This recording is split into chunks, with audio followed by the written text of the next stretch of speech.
Hi, everybody. Welcome to our program today. I'd like to begin by thanking our speaker, Sarah Wetzel, Director of Communications at the Better Business Bureau, and our co-sponsor, the St. Louis Senior Coral. I think we are all troubled by the incessant scam calls and emails that we get on a daily basis. A loved one is injured abroad, please send money, or you won a prize, or you were issued a refund. That's always one that people like to use. So please give us your bank account information, and we will immediately put funds into your account. Or the fake Amazon representatives who seem to call over and over and over again. So fraud is big business, and the scammers continually up their game to continue to scam you out of your hard-earned money. So that is why we have Sarah Wetzel here today. She is going to let us know what scammers don't want you to know. So without further ado, I'm going to turn things over to Sarah. All right, thank you, Susan. I'm going to go ahead and share my screen here.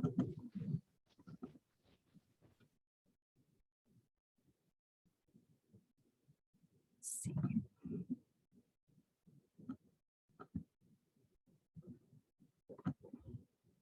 Okay, so Susan hit a lot on what scams that we currently see. And so I hope today I'm going to give you a little overview of some scams that Better Business Bureau sees a lot of, and some tips, some red flags. If this happens to you, it's a red flag that it is a scam.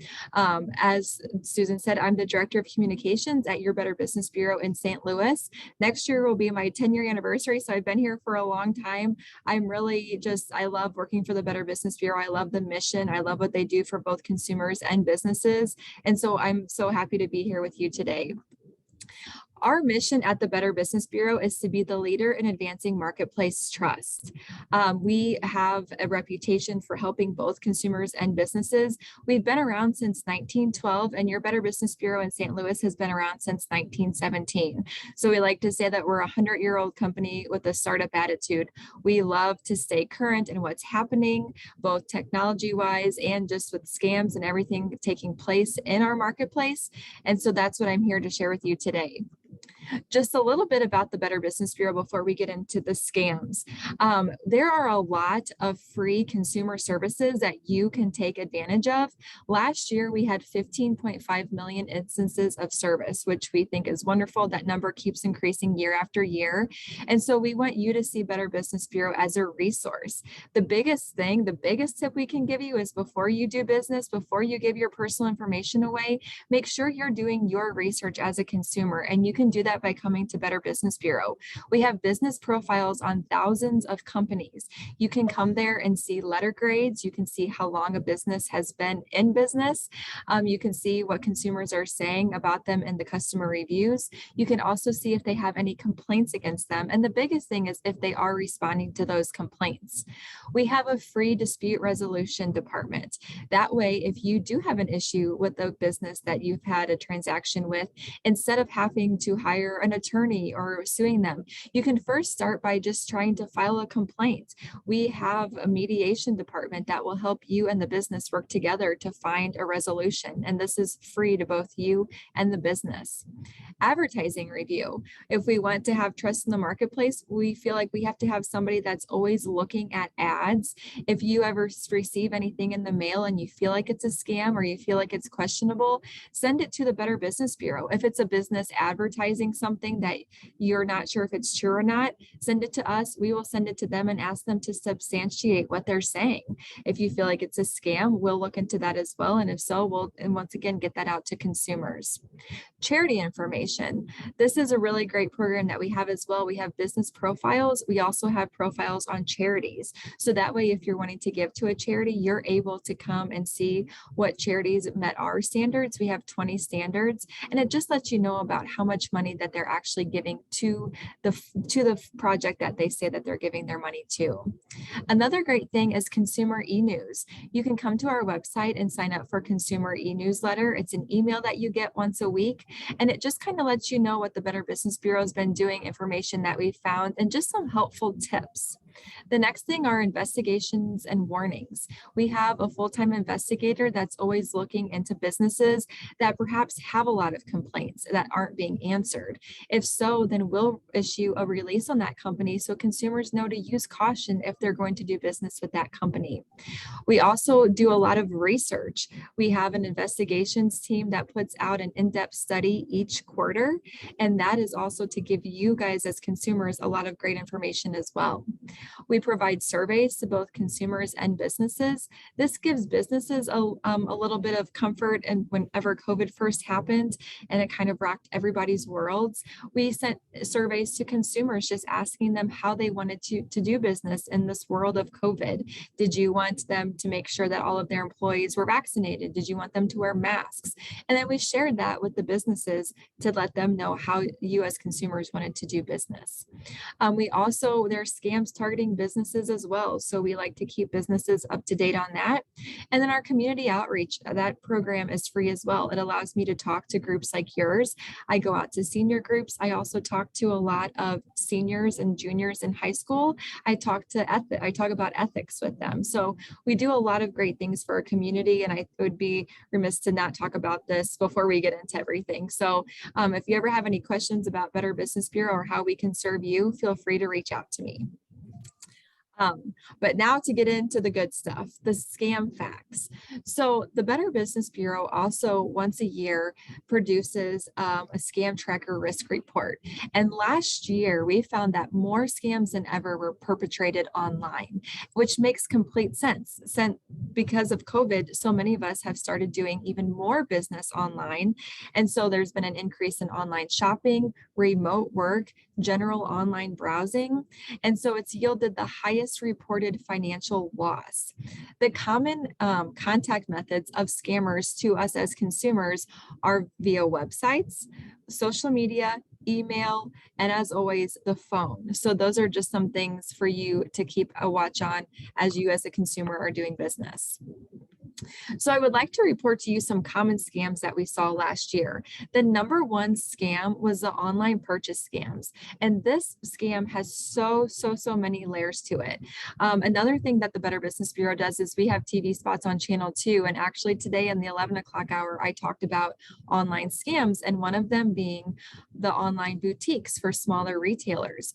What we have to be careful with there is a lot of times that, the internet has opened up to where shops like Etsy and their social media pages that you can sell what you produce, if it's apparel or crafts.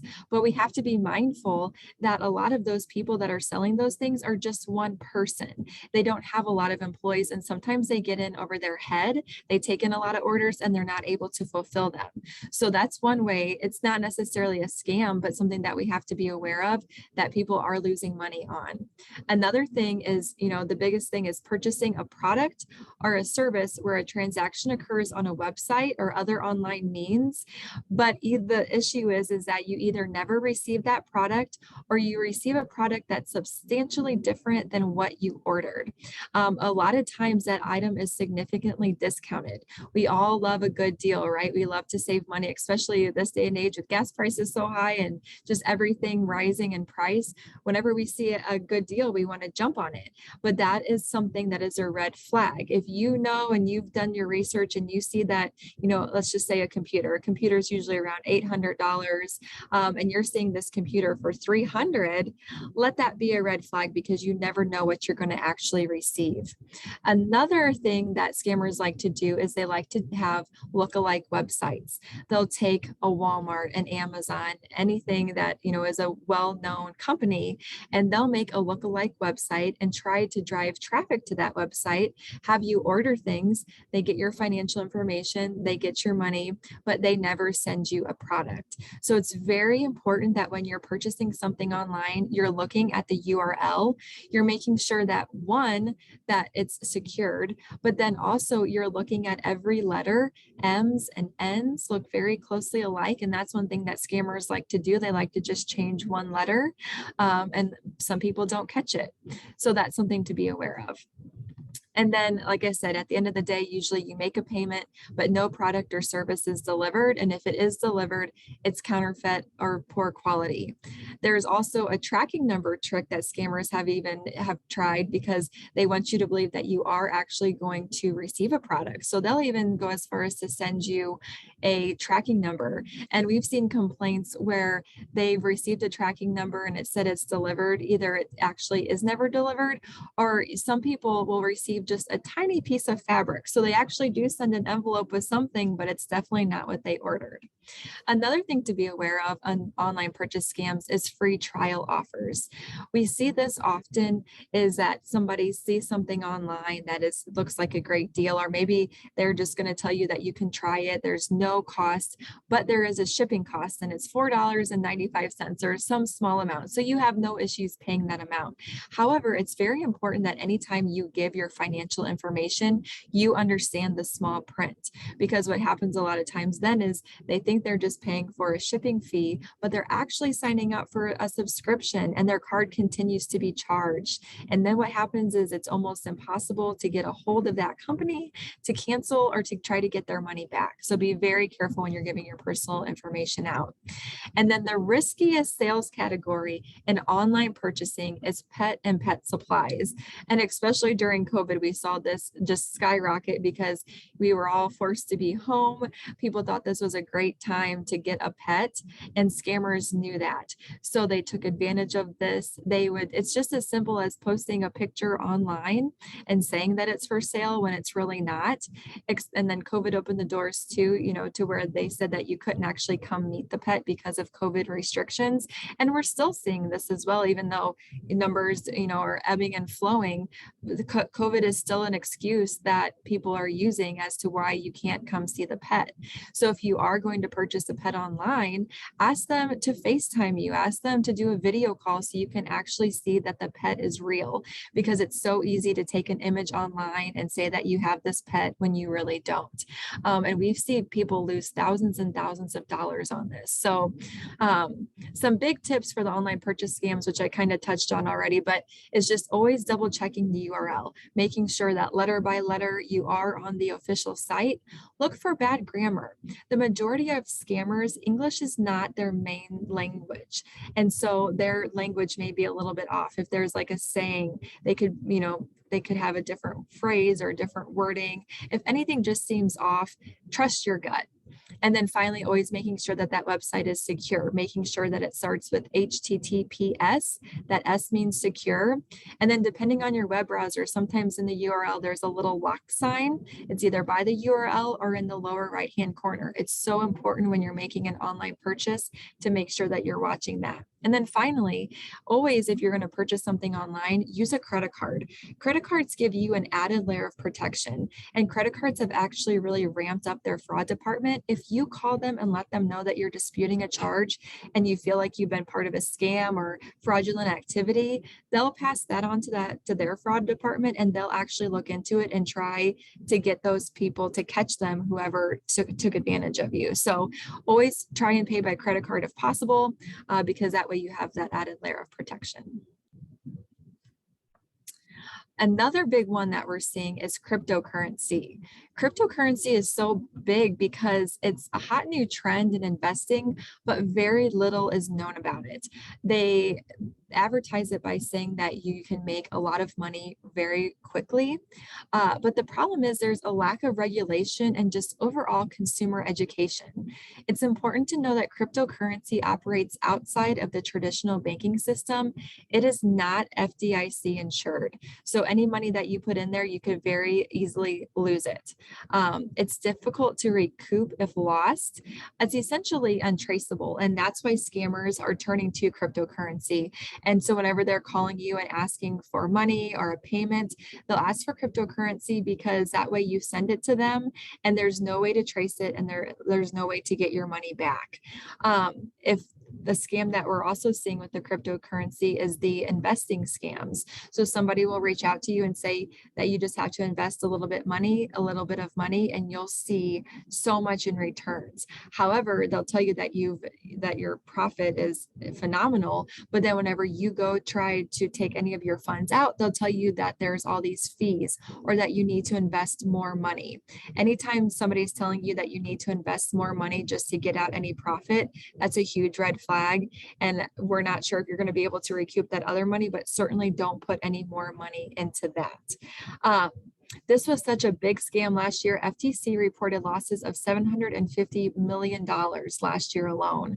So this is something to be aware of. Know that it's out there, know that it's happening. And if somebody's asking you to pay by cryptocurrency, let that be a huge red flag. So the big tip here is do not pay for products in cryptocurrency. Another thing is to be aware of friends on Facebook telling you how much money they made. To kind of get into another scam, what happens is that your friend's account may be hacked. So you think that you're talking to your friend and they tell you that they made all this money by investing in cryptocurrency when it's actually not your friend. So it's important, if you have any questions or if you doubt, just pick up the phone and call your friend and ask them if that's really true. That's actually saved a lot of people a lot of money. The other thing is the employment scam. Sometimes people, after they retire, they want to just do a work from home job. And so they look online to find this at-home job. Once again, with COVID, that forced a lot of people to, look for jobs, working from home. And this was something that we saw a lot of scammers take advantage of as well. Identity theft is the common outcome in employment scams. They'll ask you to open bank accounts to further fraud. And so they'll ask for your bank account information because a lot of times things are direct deposited. So, and usually when you start a job, you have to provide your social security number and your bank account number. And so this is important for you or, for any children, grandchildren that are looking to work from home. Tell them to be very careful because scammers are trying to get their information. Some are being used as money mules where they're sending you products and then having you send them off somewhere else. And it's usually those items that they're sending you are purchased from stolen credit cards. So it's a very huge web that they weave, and we have to be very careful. If it sounds fishy, if it sounds too good to be true, it probably is. Another thing that happens with employment scams are fake checks. This is very common and it's a huge red flag. They'll usually ask you to deposit a check, and then they'll tell you that they either overpaid you, or they'll also tell you sometimes that they're going to send you a little bit more money and that you need to purchase equipment from a third-party vendor. They most times will send you a link to purchase that equipment from, and it's usually a scam. So you'll never receive that equipment. And then you'll find out that that check that they asked you to cash is fraudulent and it never cleared your bank. So you're out that money that they sent you that you thought you had, and then you're also out any money that you used to buy equipment. As I said, also, sometimes this is used as a money mules for fake checks or reshipping scams. And so your job is to receive products purchased from stolen credit cards. The big tip here is to research any job that you're looking at. Look at it by going to the actual company and seeing if the job is legitimate. Go to that company's website and see if they are actually having a job opening for that particular job. And then also be aware of any jobs that involve receiving and forwarding on money. That is a huge red flag as well. Any legitimate company is not going to send you money and ask you to send it back. Another big thing is if they ask you to send it back in cryptocurrency or gift cards, huge red flag, because once again, those are untraceable, and that's why they want you to send it in that way. Another scam to be aware of is a tech support scam. And so I like to share this story. I actually had one of my friend's mothers had this happen to her. She had some issues with her computer, and she'll tell you herself she is not very tech savvy. And so she had had her computer worked on a few months ago. And then a few months later, she received a phone call saying, hey, we need to do a few checkups on your computer to make sure your systems are still running okay. And she didn't think anything of it. She said, okay, that's fine. And they asked her to have remote access to her computer. So she allowed them to have remote access to her computer. And while they were in there, once they have remote access, they can see anything. They can see anything that you're logged into. If you have any personal information on there, you can see that. Well, they were able to get into her bank accounts, and they said, okay, we need to charge you for this service. But whenever we were in there, we did debit your account to make sure that it was an active account that we could pull this funds from. And so what we put $2,000 in there. So we actually need you to pay that back to us because that was in error. So we need you to go to the store and buy $2,000 in gift cards. And she actually went to the gas station. She went to do it. She said they stayed on the phone with her the whole time. She said they were so pushy. They were so persistent on getting these gift card numbers. She said she was in tears. She didn't know what to do. But she went there. Her saving grace was that her debit card didn't go through because it was a large purchase. And so then she called her bank to up her limit. And so they did it, but then the debit card still did not go through.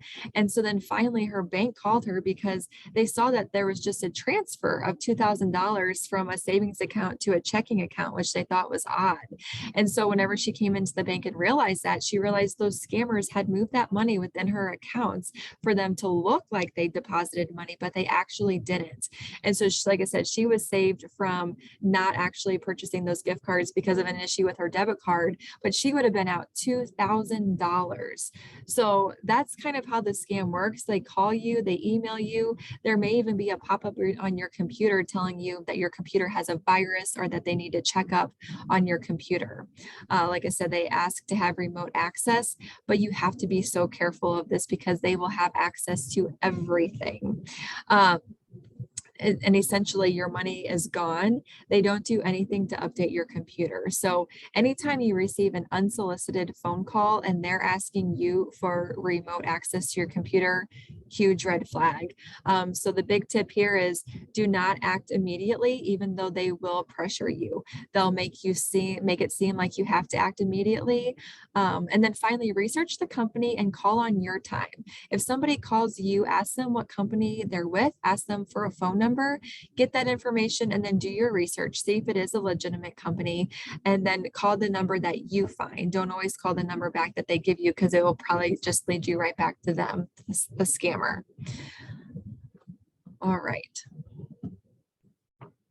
The next one is the imposter scam. This is another one that we see so across the board. It's essentially someone pretending to be someone they are not. They can pretend to be from a government agency, a company you trust. The main goal is to trick you out of money. They trick you out of your money by using these well-known companies that have built your trust, but unfortunately they use it to just take advantage of you. Another thing that's also very scary is that they can spoof phone numbers. So in this day and age on our smartphones, we can usually see a phone number pop up.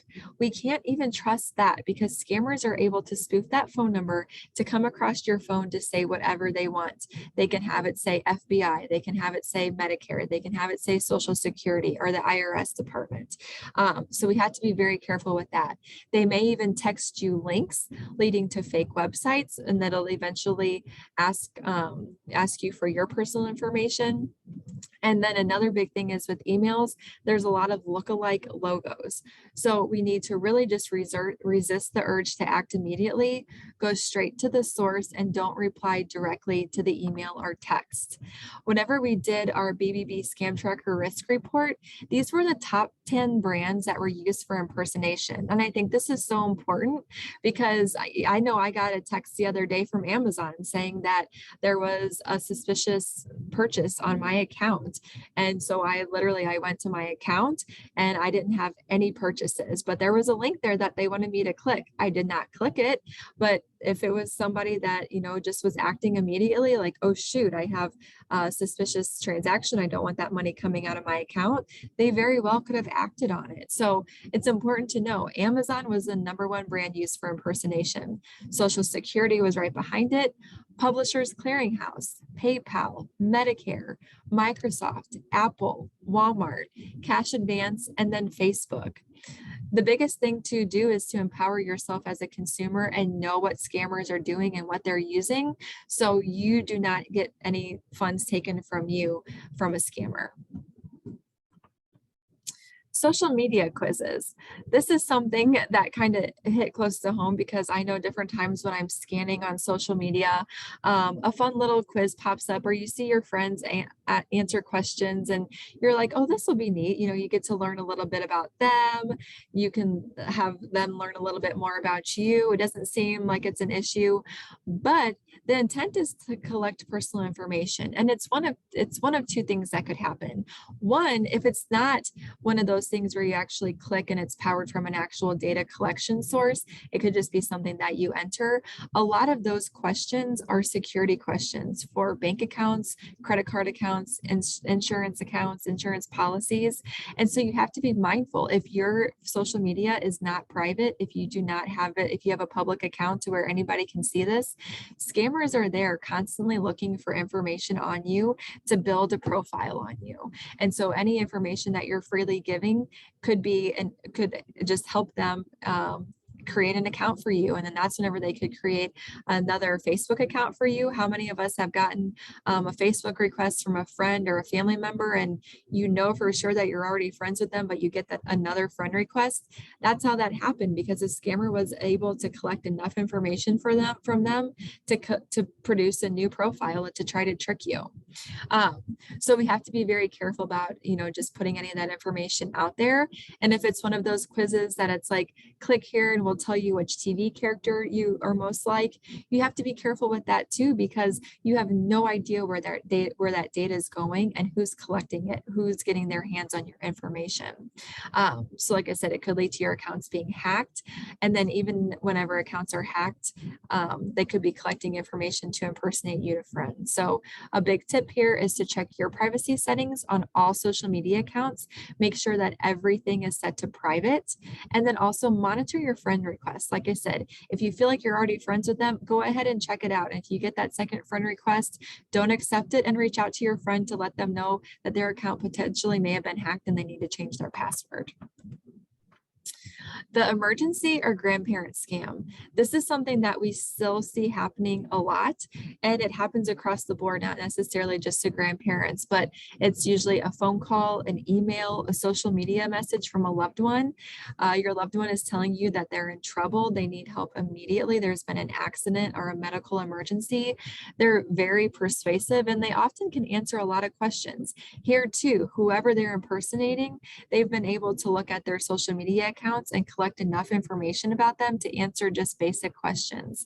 And it always usually happens that they beg you to not tell any other family members, because if you do ask, their parent or their sister, they would be like, no, I'm with them right now. So they don't want you to contact them. And then they usually give you instructions on how to wire them money or to send gift cards or some untraceable form of payment. So we just have to be really careful here with whenever we do receive these phone calls, even though they're telling us not to call. Just still hang up the phone and call that person that they're stating to be.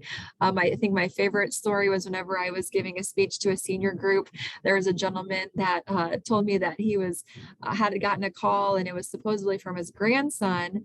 And so he was just messing around with him and asking him all these questions. And so he started answering the scammer started answering some of these questions. And then finally the gentleman was like, listen here, I don't have any grandsons. I only have granddaughters. Why are you trying to scam this homeless old man. And the scammer said, because I make a lot of money doing this. And so the scammers know that this is a way that they can make a lot of money, and they do it. So you as a consumer just have to be mindful of it. And just as that gentleman said, ask questions, push them to try to catch them, because if you feel like it doesn't feel right, then like I said, just trust your gut. So the tips here: pick up the phone, call the family member that they're stating that they are, just to confirm the story. And then once again, just never wire funds if you're uncertain about the situation. The romance scam.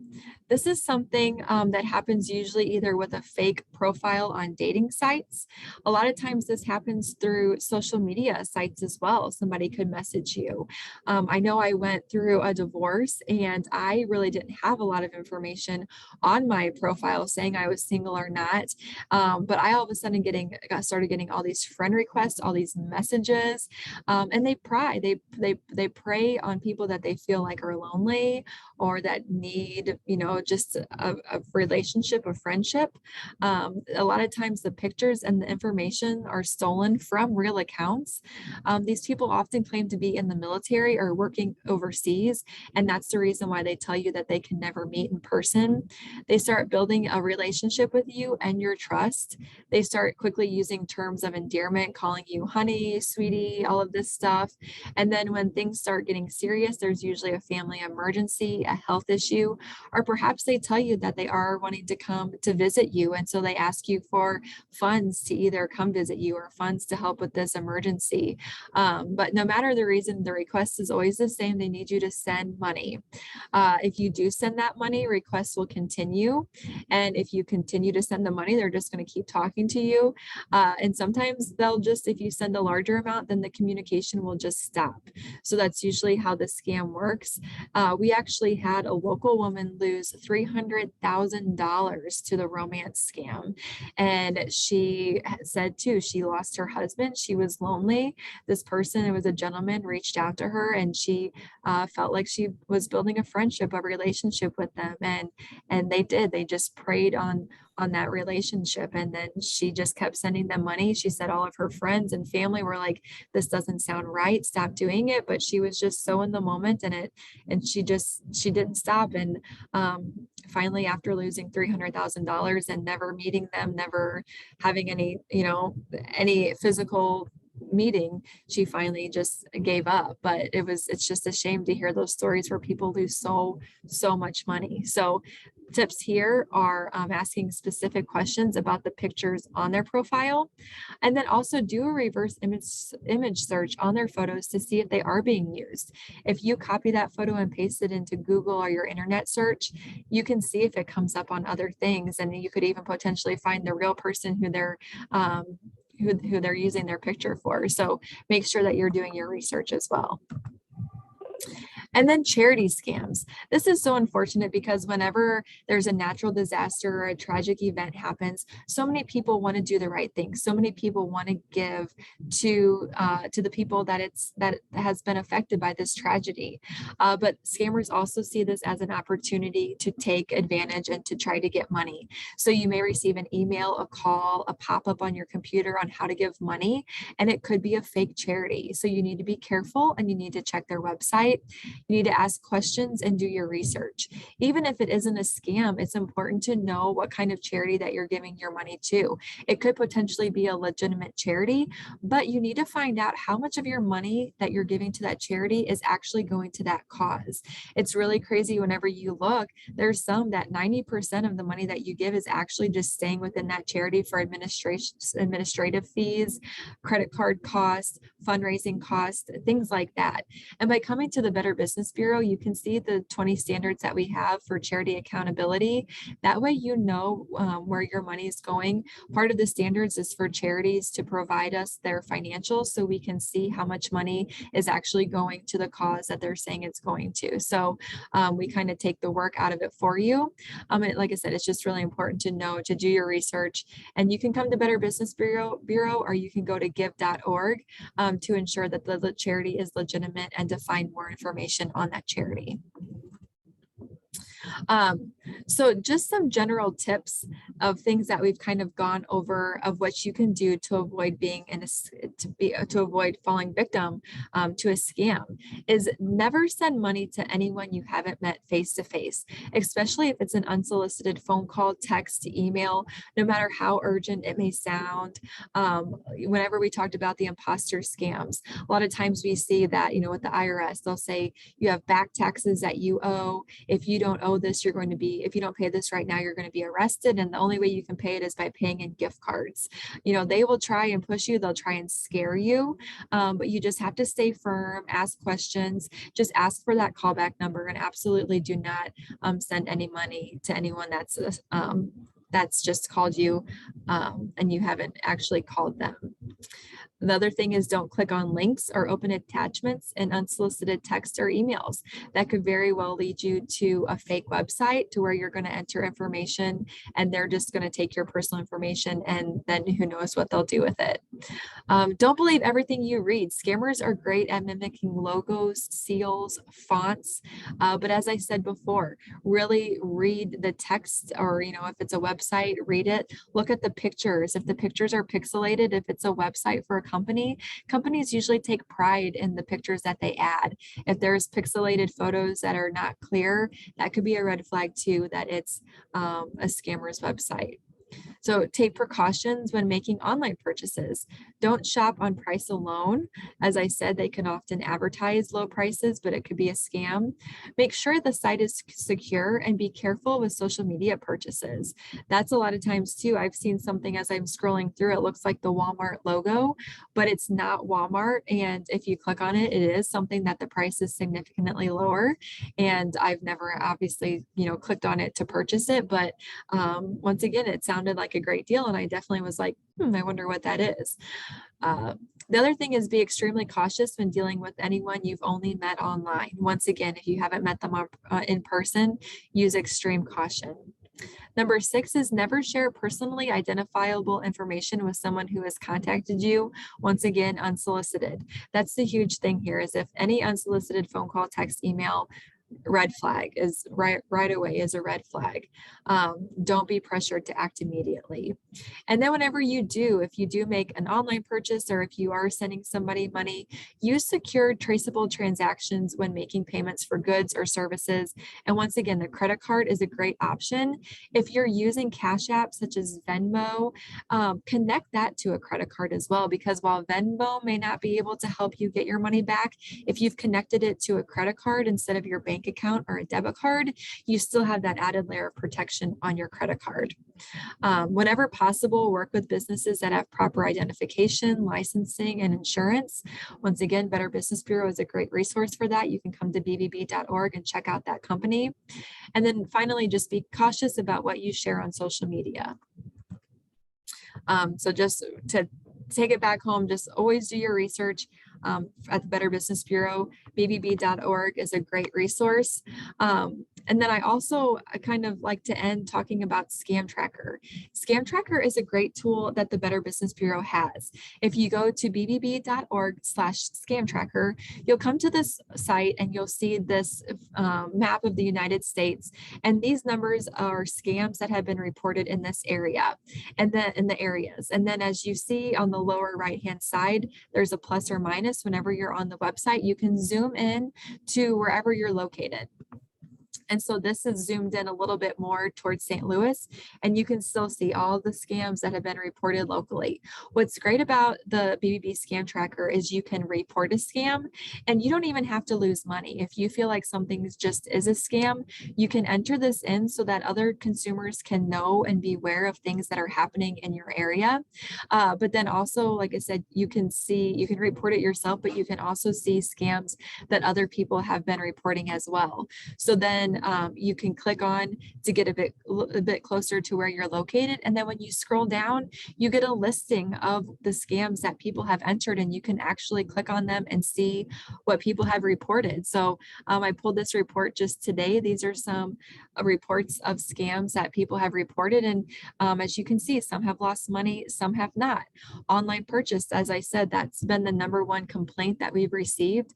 And that's on the, one of the, and you see it several times. It's 1, 2, 3, 4, 5 several times of online purchases. So just in this one screenshot, you see how many times people have reported online purchase scams. So if you ever have any time, just come around and see what's going on in your area on Scam Tracker. And like I said, if you yourself feel like you've been a victim of a scam or you've received something that's a scam, let Better Business Bureau know, and so we can let other consumers know as well. Do we have any questions? Questions or comments? So Jonathan put in the chat, tell us about using the Juice app site to report scams, but I'm assuming that he's probably talking about the scam tracker that, John, do you want to clarify that? Is there are there any other sites that we are supposed to report abuse at? So the Scam Tracker is a way that you can report a scam that if you've, like I said, if you've been a victim of a scam. The Better Business Bureau works really closely with the FTC, the Federal Trade Commission. We also have contacts at the Illinois and Missouri Attorney General. And so those are all three sites that you can also go to and report your scam. And unfortunately, the Better Business Bureau, we don't have any, government action that we can take. But like I said, we work with the Federal Trade Commission. We let them know what we're seeing. And then that way, whenever they do their investigations and stuff, they keep that on their radar as well. And a lot of our in-depth studies, we get a lot of information from the FTC. A lot of our data is usually hand in hand. It goes hand in hand, and it just shows us too that what we're seeing is what the FTC is seeing as well. I do see it says, should we also report it to the police department? You absolutely can report it to the police department. The issue with local law enforcement is they're limited to what they can do as well, because a lot of these scammers are not local. They're not in the United States. They're overseas. And so what the local law enforcement can do is very limited.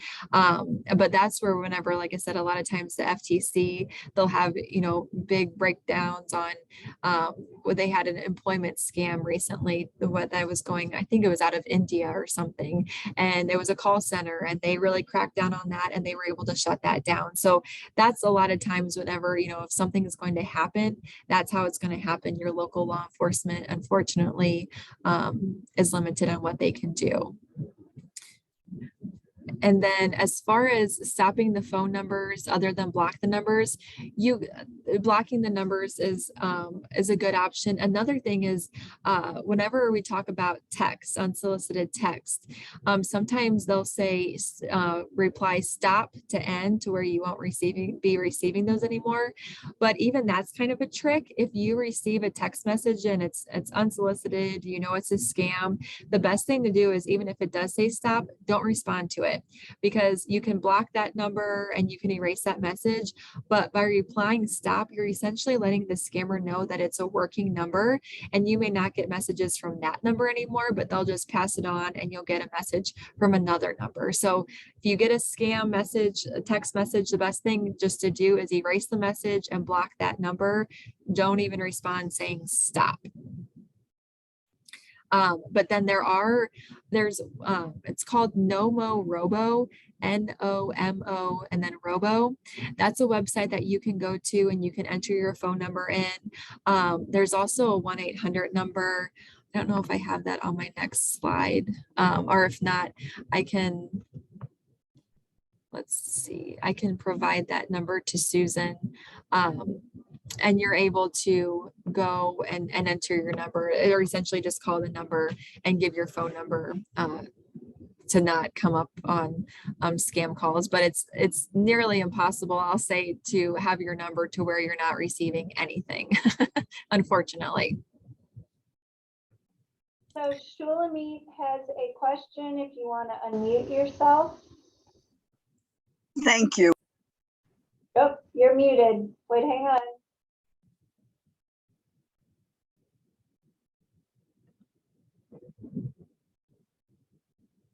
I'll give you there you go, Shulamit.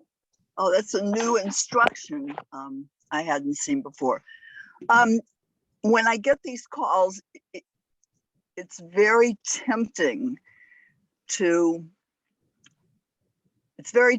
see who they are as opposed to just reject it, erase it, block it. I'm always tempted to engage to see if it's really a scam, but you're saying no love lost if you just block it. If it's meant, there was something we learned in counseling school. If you're running a group and somebody forgets what they were going to say, well, they're going to remember it if it was important enough. It'll come back. So I wonder how that ties in with receiving these things. And the other thing is, there was something called Snopes or something years ago that my kids, if I said, what is this? And they'd send me the link to Snopes saying they've been around for 20 years and they're illegal. And is Snopes still around? I'm not familiar with Snopes. So to first touch on your first part, whatever somebody calls you and it is unsolicited, I hear what you're saying, because my brother always says the same thing. And my brother is always, he takes it a step further and he goes, well, sometimes I answer those calls and I just mess with them too. And I just ask questions, because he figures the longer I talk to them, the less time they have to scam somebody else. So if you have time, I guess that's one way to look at it.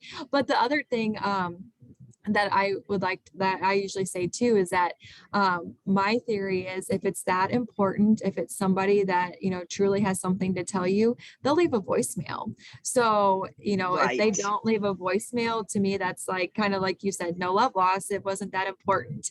If it was important, they would have left me a voicemail and then I would have been happy to call them back. The other thing is, if you do ever feel like you do just want to answer and see what it is, the main thing is just if there is something that you feel like an action could potentially need to be taken, is either just asking them for a callback number, and then once again doing the research on your own, asking them who they're with, where what company they're with, whatever agency, whatever it may be, and then ask them for a phone number. But then you do your own research and find out what the actual number is and see if they line up, and then call them and say, hey, are you actually making these phone calls? And it's important to let that agency or that company know that it's happening and that people are using their name. So I mean, that's one option too. It's just, the main thing is don't give any personal information. And then, so like I said, I'm not familiar with Snopes. It looks like somebody said in the chat that Snopes.com is still around. The other thing that you can do is, like I said, come to Better Business Bureau. But if you can't find anything on Better Business Bureau, you can also just go to your internet search, and whatever it may be, whatever, I don't have a good example off the top of my head, but you could just say, if it was like 123 travel agency, and then if you put scam after it, and then just click enter, see what comes back, because then a lot of people can, you can see what other people have said. A lot of people will just, have reports of saying, hey, this is a scam company, I lost money. So that's also an option as well. Sometimes I take a friend request, and I say, how do we know each other? And I'm worried that the person will be offended, but it's been very interesting what I get back. And then I'm wondering, by responding at all, am I opening up a pipeline that I shouldn't have opened? As long as you're not giving any personal information away, I don't see that happening. You just like I said, just as long as you can be mindful, and if they do start asking, the main thing is if they start asking you lots of questions, personal questions, that's whenever I would just stop all communication and probably block them. And then I let the person know that they were impersonating that happened. Yes. Yep. I know. I like to do that too. Sometimes if I get another friend request, I'll say something to them and they'll be like, oh, you can win a lot of money. And it's just like, no, I don't, I don't think so. Right. You just have to be very careful. Very helpful. Thank you. No, you're very welcome. Thank you for your comments and your questions. John has a question. Okay. Are you addressing me? Yes. Jonathan? Yes. I'd like to address the abuse ad issue again. If you get an email from a company that that you've dealt with before, and you notice there's something funny about it because there's a letter wrong or something. Yeah. It's wrong. If you go to forward that particular message forward and then type in abuse at, a whole list of companies will come up. Usually you'll find the company that you know, and you can forward that abuse ad to that company, and they will be notified that their company has been abused in this way. Oh, Are you familiar with that? I am not familiar with that. No. Whenever you get those emails, like I said, you just have to be careful, because what usually happens is there's a link in that email that'll take you to a fake website, or sometimes even if you click a link, it can download malware on your computer, to where it either gives you a virus or it allows them, access into your computer. So that, I don't know, I'm not familiar with the abuse ad, that you can forward it on to that. I'm not familiar with that. Okay, good. Thank you. So Arlen typed something in the chat, and it's probably something we could all learn from. She's in the middle of a scam, a second scam, and they alleged that they were a second discount company. So what should she do? Yeah, unfortunately, we do see a lot of this as well. We see somebody that they're pretending to be from Spectrum, AT&T, and I don't know exactly how they contacted you or what they said. We see a lot of them saying, you can get a discounted rate. You just have to send $500 in gift cards, and then you won't receive a bill for a year, or something along those lines. And so the first thing is just being mindful of any untraceable amount or untraceable funds if they're requesting that. I feel terrible saying this. Unfortunately, if you've already sent them gift cards or untraceable money sources, it's going to be really hard to get your money back. If you did put it on a credit card or anything, you could dispute the charge. But then if ever going forward, if you're ever contacted by somebody saying that they're with Spectrum or AT&T and they have a way to discount your service, your best bet is just to always contact Spectrum, AT&T, whatever company that they're saying, and just ask them directly if there's any discount options out there, or if what you're being offered is a legitimate option. And they can usually probably tell you that unfortunately it's not. So like I said, I feel terrible telling you that there's nothing that you can do right now. This is something that, I would report to the FTC. I would report it. I would even let Spectrum know that this happened to you, and so that, they can kind of keep track of it and let their other customers know. So other customers aren't taken advantage of and their hard-earned dollars aren't lost. But depending on how you sent the money, unfortunately, you may have just lost the money. Sarah, I have a question. How often are these scammers caught and prosecuted? Not often enough, unfortunately, because they'll either, as far as like the phone numbers or the websites especially, they'll only leave up for a certain amount of time, and then they'll take it down and they'll make a new one, and then they'll leave that one up and take money from people, and then they'll take that one down and make a new one. So what's scary about this is that these scammers are so smart, and they're always they're keeping up with technology, they're keeping up with common trends, and that's why whenever something happens in the world, they're always it feels like they're always one step ahead. And so I don't have exact numbers, but I know that when the prosecution rate is not as high as it should be, because like I said, they're always it's hard to trace them, it's hard to find them, because they're constantly jumping around. So I see Norm has a question. Go ahead, Norm. There are two organizations which can help you if you're a little bit concerned about maybe being scammed. One is your bank, and the other is the phone number on the back of your credit card. And when you reach that phone number, ask for the fraud department in your credit card company, and they'll set you straight. The thing I wanted to comment on was There was a scam that I used to run into several years ago quite often, and I haven't heard from it lately up until a couple of weeks ago. And that is, a person would call saying they were with a law enforcement organization, and they were sending children to rodeos coming up, and they wanted you to donate maybe $49 to send a kid to a rodeo. And that was, as I say, quite common several years ago, and I ran into it recently for the first time in a while. Yeah, there too, you just want to make sure. I mean, because there are, I don't know that specific, organization. But there are still, and that's what's bad, is there are still some legitimate charities that call. I know the March of Dimes, they still call. I don't have a landline, but I know my parents do, and they get calls from the March of Dimes. But then what's scary there too is that you don't know if it's actually the March of Dimes. The March of Dimes is legitimate, but is it actually the March of Dimes that's calling you? And in your case, is it actually the organization that is helping send these kids to the rodeo? So once again, you just need to ask questions. Ask them if there's something that they can send you in the mail, a website that you can go to. That way you can take it one step farther and do your research to make sure that you're giving to the actual legitimate organization and not padding a scammer's pocket. Thank you. You're welcome. Thank you.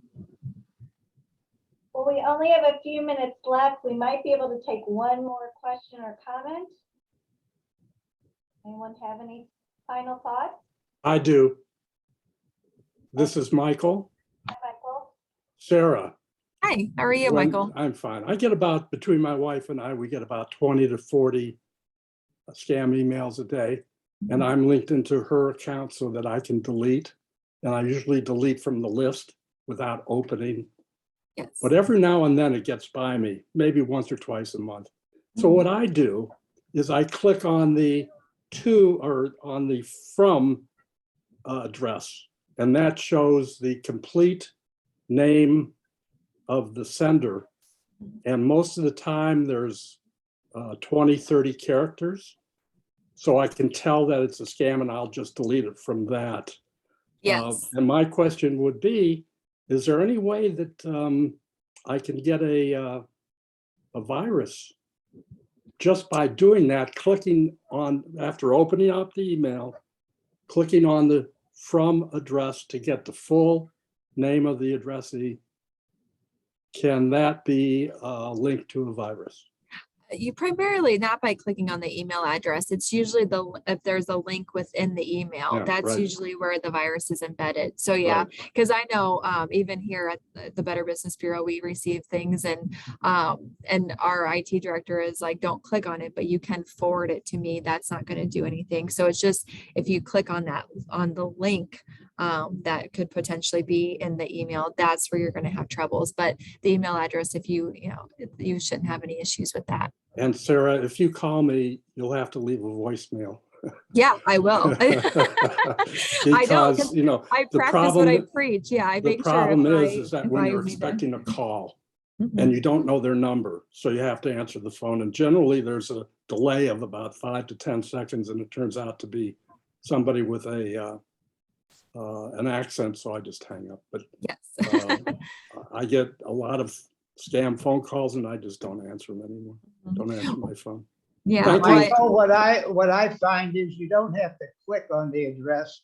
All you have to do is pass your cursor over it and it'll come up. What kind of mail program or app that you're using to do that? I don't know. I don't think it relates to any particular. Are you talking on a cell phone or on a computer? I'm talking about a computer. Okay.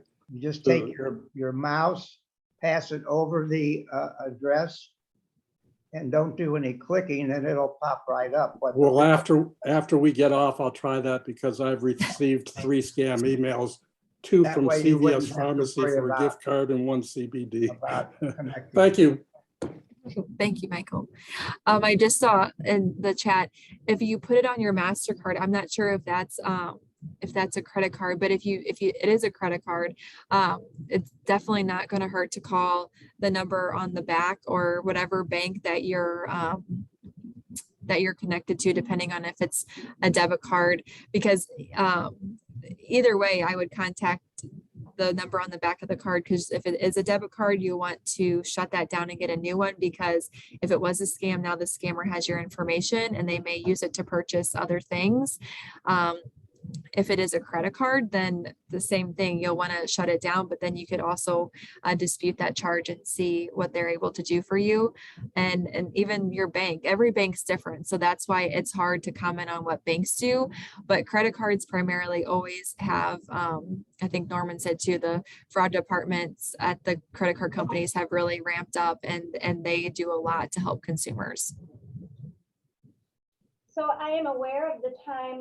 I do want to ask you, Sarah, someone mentioned earlier, how do we sign up for a newsletter through the Better Business Bureau or emails?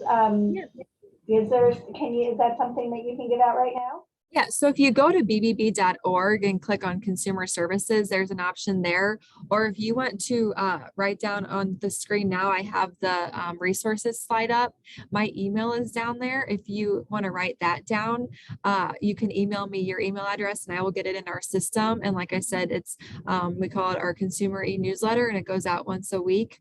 And it just kind of, like I said, keeps you informed of what the Better Business Bureau is doing, and then also just some helpful tips. So you can do it either of those ways.